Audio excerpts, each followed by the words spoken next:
Wassalatu wassalamu ala asyrafil anbiya'i wal mursalin wa ala alihi wa sahbihi ajma'in. Pertama-tama marilah kita panjatkan puji serta syukur kehadirat Allah Subhanahu wa taala atas berkat rahmat dan karunia-Nya kita semua dapat mengikuti upacara bendera dalam rangka memperingati Hari Kemerdekaan Indonesia yang ke-77 dalam keadaan sehat.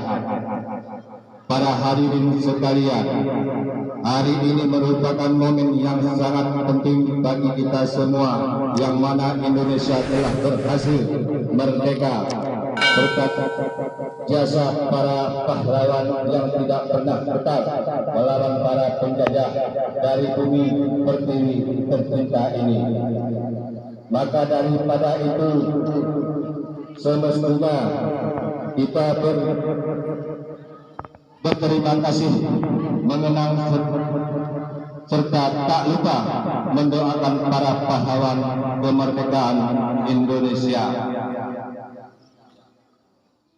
Dan saya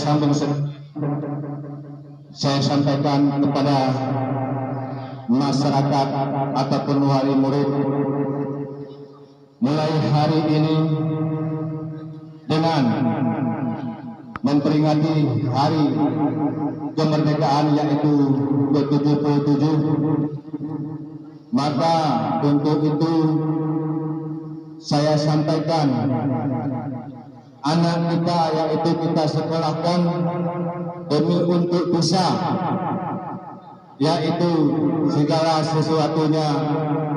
Terutama sekali saya harapkan kepada wali murid, yaitu baik itu dari laki-laki maupun perempuan, tolong anaknya sebelum berangkat ke sekolah dirapikan mulai dari baju sampai sepatu.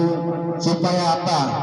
Supaya dia bisa menjaga kebersihan dia sendiri. Maka oleh karena itu, kepada bapak sekolah, kepala sekolah beserta dewan guru, tolong mulai hari ini mari kita sama-sama